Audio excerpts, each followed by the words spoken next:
Hi friends, இன்றைக்கி நம்ம முட்டை சப்பாத்தி எப்படி செய்கிறதுன்னு பார்க்கலாம். இது குழந்தைங்க ரொம்ப விரும்பி சாப்பிடுவாங்க. சப்பாத்தி வேண்டான்னு சொல்கிற குழந்தைகளும் கூட ரொம்ப விரும்பி சாப்பிடுவாங்க. இப்போ நம்ம டிஃபன் பாக்ஸ்க்கே போடணுன்னாலுமே சீக்கிரமாக அவசரத்துக்கு சப்பாத்தி இருந்துச்சுன்னா நம்ம இந்த மாதிரி செஞ்சு டிஃபனுக்கு போட்டுக்கலாம். வாங்க இப்போ அது எப்படி செய்கிறதுன்னு பார்க்கலாம்.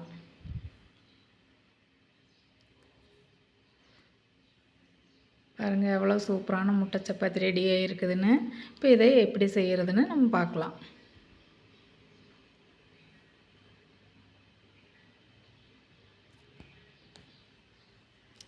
இப்போ நான் 3 சப்பாத்தி எடுத்து வச்சுருக்கிறேன் முட்டை சப்பாத்தி செய்யறதுக்கு.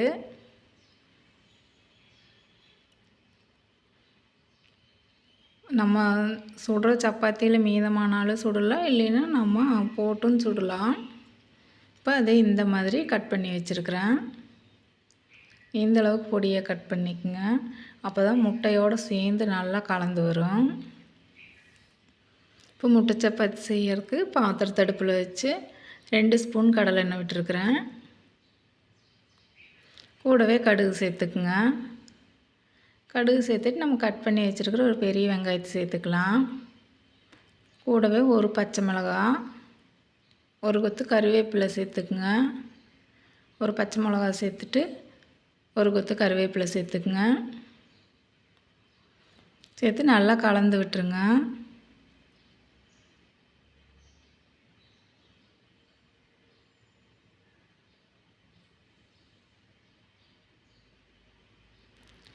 வெங்காயம் வதங்கறதுக்கு கொஞ்சமாக உப்பு சேர்த்துக்குங்க. உப்பு சேர்த்தோம்னா சீக்கிரமாக வதங்கி வரும், அதனால் கொஞ்சமாக சேர்த்துக்குங்க.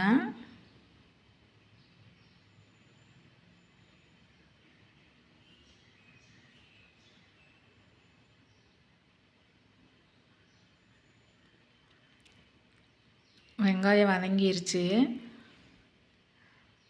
பாருங்கள், இந்தளவுக்கு நல்லா வதங்கிருச்சு.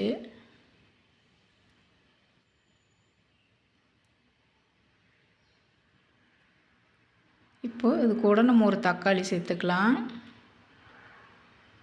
தக்காளி சேர்த்து நல்லா கலந்து விட்டுருங்க.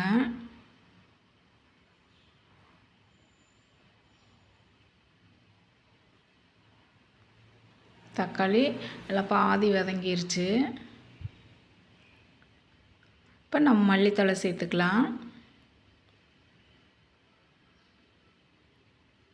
மல்லித்தழை சேர்த்து நல்லா கலந்து விட்டுருங்க. இப்போ நம்ம முட்டை சேர்த்துக்கலாம். நம்ம ஒரு 3 முட்டை சேர்த்துக்கிறேன். தக்காளி ஒரு பாதி வதங்கினதும் மல்லித்தழை சேர்த்துட்டு நம்ம ஒரு 3 முட்டை சேர்த்துக்கலாம்.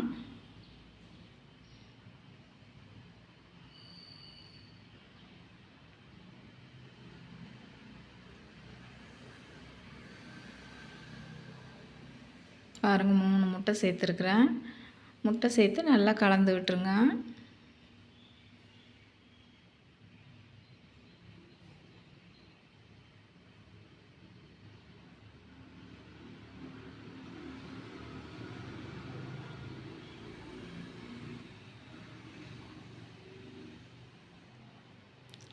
நல்லா கலந்து விட்டுட்டு இந்த அளவுக்கு ரொம்ப உதிரியாக ஆகிறதுக்கு முன்னாடியே நம்ம சப்பாத்தி சேர்த்துக்கலாம்.